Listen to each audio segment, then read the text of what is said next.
força nuclear forte e toda a matéria explicada por esse conjunto de forças, assim também todas as reações humanas, toda a essência do Espírito, Jesus tira dos Salmos dizendo: o que é importante daqui? O amor, a humildade, a fé, a caridade.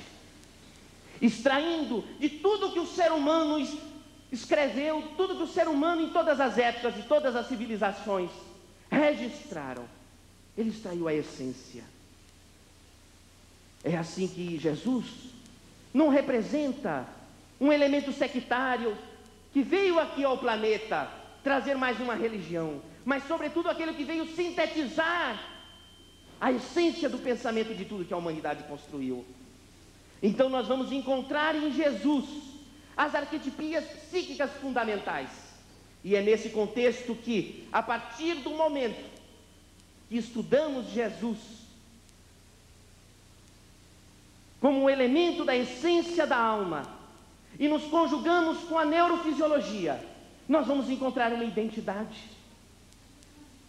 Se são elementos da natureza da alma, são elementos da natureza do corpo. É assim que o amor de Jesus, se não o tivermos, não temos cérebro. Tudo é natureza. A natureza é uma só. Então, veja, esse conceito de Jesus é muito importante, porque a gente fala de Jesus na Universidade de São Paulo e as pessoas falam: mas você está falando de um sectário religioso, tem outras religiões. Não é nesse sentido que falamos de Jesus. Veja, nós precisamos resgatar Jesus. Nós espíritas precisamos resgatar Jesus naquilo que representa a sua essência. E olha, veja, o Evangelho segundo o Espiritismo foi construído para ser fundamento de todas as religiões. Veja a introdução do Evangelho segundo o Espiritismo. A preocupação de Kardec em fundamentar aspectos inerentes a todos os cultos e todas as religiões. Kardec tinha o conhecimento dessa essência de Jesus, porque o movimento espírita não vai fazer a cabeça do mundo, não vai. O movimento espírita é muito pequeno frente a todas as religiões do mundo. O movimento espírita só vai ser grande na sua capacidade de formar alianças, na sua capacidade de se irmanar com todos quantos pensam de forma diferente, mas dentro da coerência do amor. O movimento espírita só vai ser grande se for capaz de fazer alianças, senão ele vai continuar pequeno. Deus fez o movimento espírita pequeno para que nós aprendamos a crescer na forma de alianças.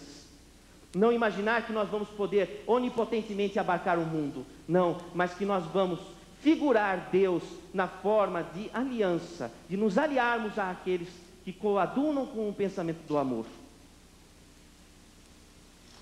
Muito bem. Aqui é dentro da glândula pineal. Por quê? Por que a glândula pineal ela é um órgão capaz de converter o estímulo eletromagnético em estímulo neuroquímico? Então ela deve ter alguma propriedade física particular. Esta é a interrogação. Então, nós observamos o seguinte: correspondentemente à literatura mundial, nós encontramos essas estruturas que são, depois nós vamos ver, que são cristais de apatita. Isso já era conhecido da literatura.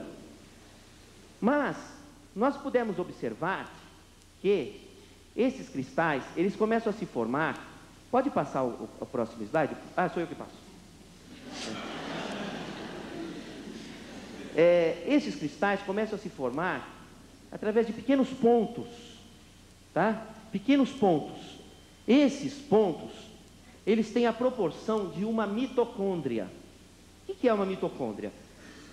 Toda a sua tudo que você respira, o oxigênio que você respira, vai para as suas mitocôndrias. Se você não sabia, agora está sabendo.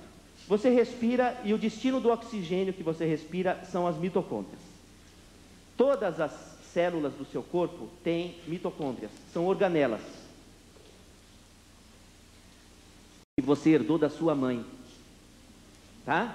As mitocôndrias são herdadas da mãe. E as mitocôndrias, elas têm um cromossomo circular. Por isso que a espécie humana não tem só 46 cromossomos que nem se aprendeu na escola. Tem 46 cromossomos no núcleo e mais tantos cromossomos quantas mitocôndrias tiver na sua célula. Tá? Muito bem. Nas suas células, né?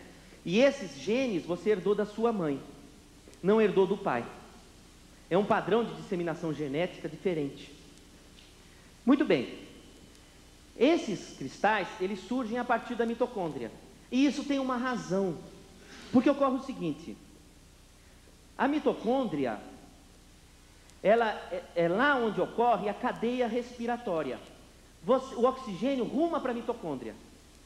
E lá, quando o oxigênio chega na mitocôndria, ele puxa uma cascata de elétrons e de partículas subatômicas. O oxigênio é um aceptor final de elétrons e de partículas subatômicas do nosso metabolismo para a produção de energia. Então, quando entra o oxigênio, ele puxa uma cascata de elétrons, clusters, partículas de Einstein-Boson, formando na mitocôndria um plasma de baixa energia, ou de energia sutil, poderíamos dizer, um plasma.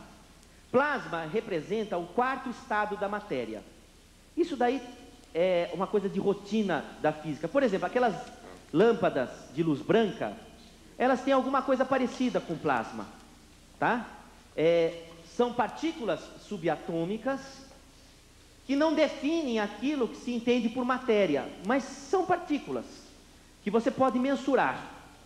Então, nas nossas mitocôndrias, em cada célula, forma-se uma nuvem dessas subpartículas atômicas, gerando uma energia que é chamada fóton, um lampejo. E esse lampejo é incorporado por uma molécula que é a sua moeda energética, é chamado ATP, trifosfato de adenosina. Então, se você tem bastante ATP, você tem bastante energia. Tem pouco ATP, gastou todo o ATP, gastou sua energia. Um atleta vai correr, gasta todo o ATP, não aguenta fazer mais nada. Então, você chega do trabalho, gastou todo o seu ATP. Porque o ato de pensar consome oxigênio, glicose e ATP. Por isso que o pensamento é uma energia reconhecidamente pela física. Porque o fenômeno de pensar consome oxigênio, glicose e ATP. Tá? Então ele é uma energia. Que tipo de energia é o pensamento? Conhece-se tanto da estrutura energética do pensamento quanto se conhece da estrutura energética da gravitação. A força gravitacional não se conhece a sua estrutura íntima, como também não se conhece a estrutura íntima da força pensamento, mas é uma energia. Isso daí, mesmo um materialista é obrigado a reconhecer, se não estiver no seu momento de perturbação. Então, então, veja bem, a mitocôndria, ali o oxigênio capta ela puxa essa cascata de partículas subatômicas, gera o fóton é incorporado no ATP, é aquilo que se chama de caloria, tá? Caloria. Muito bem, mas você produziu uma energia a partir da mitocôndria, chamada caloria. Agora veja bem, se você bater palmas, você bate palmas para produzir o som, não é? Mas você também esquenta a mão, não é verdade? E por quê? Porque há uma dissipação de energia, que não é configurada na forma de som. Assim também ocorre na mitocôndria. Esse plasma, ele é vertido em fóton e forma caloria. Mas há um escape, o escape calórico da cadeia respiratória, a partir desse plasma, forma ectoplasma. Tá? Forma um ectoplasma. Esse escape calórico puxa